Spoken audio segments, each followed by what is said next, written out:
We solve problems. No matter what you're facing, we're with you every step of the way until your problem's solved.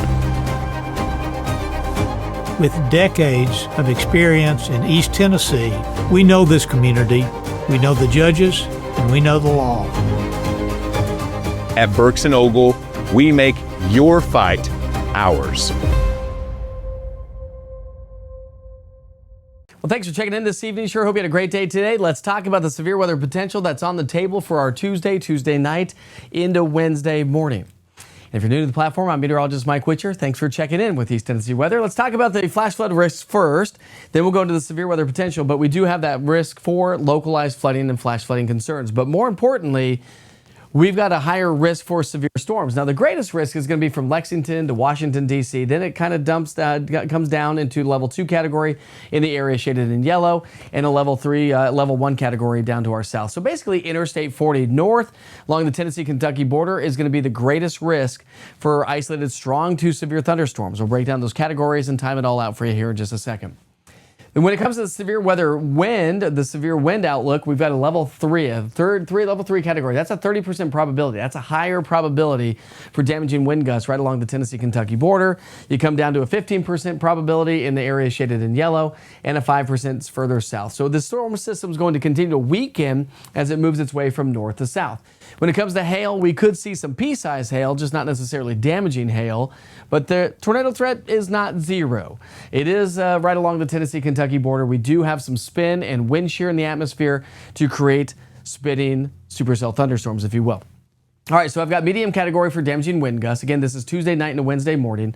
Low category for tornadoes, but not off the table. Small hail possible, and isolated flooding and flash flooding back into the medium category. So let's time it all out. Most of our Tuesday is going to be just fine. Now, we potentially could have 2 waves of potential severe weather coming on through.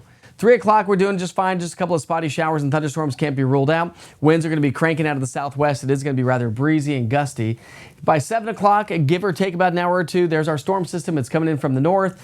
That's going to pack a punch with some strong gusty winds. Could potentially have some severe weather with that, and it weakens as it dives its way south. Then round number 2 comes through probably after midnight or so through the overnight hours, into the early overnight hours anyways, and that could potentially bring us some scattered showers and thunderstorms as we get closer to sunrise early Wednesday, and then just a couple of scattered showers throughout the day on Wednesday. So I still think that we're going to hang on to a little bit of rain throughout the day on Wednesday, but not a big player, and we're not talking severe weather throughout the day on Wednesday. Just through Tuesday night, you can clearly see that we're not going to have much activity throughout most of our Tuesday, but then Tuesday night into Wednesday, it's going to pile up across the area. Again, this is just one deterministic model. This will change. It gives us an idea that where we could potentially see some of the heaviest rainfall, but again, right along the Tennessee-Kentucky border. Again, don't take these numbers to heart. This is guidance, not gospel. I can't stress that enough. A lot of you on social media are like, well, you had 1.2 inches of rainfall in Sevier County, but we didn't get anything. Well, I get that because we don't know necessarily some of these storms where they're going to pop up when it comes to just general summertime thunderstorms. And then with this dynamic system coming on through, how much does it weaken before it moves its way on through really makes all the difference in the world as well. So again, level 1, level 2 risk for localized flooding and flash flooding concerns. We start the morning off nice, mild, and muggy. I shouldn't say nice. It has been incredibly steamy all summer long, very tropical-like. My wife was just out walking the dogs earlier. She's like, I gotta come inside. I'm sweating to death. This is insane. I said, this has been one of the most tropical-like summers that I can remember, really.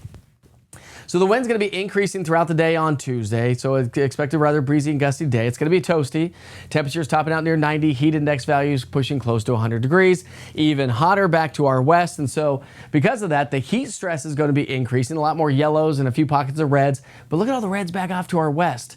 The heat stresses are going to be excessive over in Middle Tennessee, and so that's why we have a heat advisory for Fentress and Cumberland County and points further back to our west into Middle and West Tennessee. Dew points are on the high side Tuesday into Wednesday, but through the day on Wednesday, those dew points should start to come on down as the winds shift from the southwest to the north. That's going to usher in the drier air. I've said it for the last several days. Thursday is going to be the pick day of the week, the most comfortable day, morning, evening, and yes, even during the afternoon before dew points come back up. And as dew points come back up, the the heat index value will be coming back up Sunday, Monday. Rain chances, again, about a 40% chance by the end of the day on Tuesday, but then Tuesday evening, Tuesday night, and Wednesday morning, I've got an 80% chance on Wednesday. Again, most of this activity is going to be during the overnight hours. So Wednesday morning through about, say 4 to say 7 o'clock in the morning is going to be that 80% chance. Otherwise, it dumps down to about a 40% chance, and then we'll bring those rain chances back up through the weekend. 40% as of right now, but just broad brushing area wide. We're talking 1 to 2 plus inches of rainfall. So again, this is just kind of broad brushing it. Some of you could get 1 to 2 inches with the storms that develop tomorrow night. So we'll go 90 degrees, severe weather possible Tuesday night into Wednesday. Then we're back into the mid 80s. A nice comfortable weather pattern sets up shop to round out the week. The heat and humidity starts to build its way back in as we get into the middle and latter part of next week. And remember, we've got a tropical system. It's not going to be affecting us necessarily, but maybe some of that tropical moisture gets fed into the Tennessee Valley. And if it does, that means even more torrential downpours and even muggier conditions. But could become a tropical storm as we get into the overnight hours and through the next couple of days as it works its way towards New Orleans. Of course, I'll keep you posted on that. If you happen to have travel plans down into the Gulf, make sure you follow my good friends at Panhandle Weather. Chris and Dan down there in the Panhandle of Florida. 30A is where they're located, but they cover all of the Panhandle. They will be tracking the storm system like nobody's business. So make sure you give them a follow. Panhandle Weather. You can download their app or just check them out on YouTube. All right, my friends, I sure hope you have a great night. Thanks for checking in. Make sure you check back in tomorrow morning to see how things evolve and update, and I'll keep you up to date on that. Live weather update at 7:30 in the morning called Wake Up with Witcher. And don't forget to download the free East Tennessee Weather app. It's going to be a great line of defense for you. Lightning data, watches and warnings, and of course, live severe weather coverage, as I'll be doing that tomorrow night. Have a great night.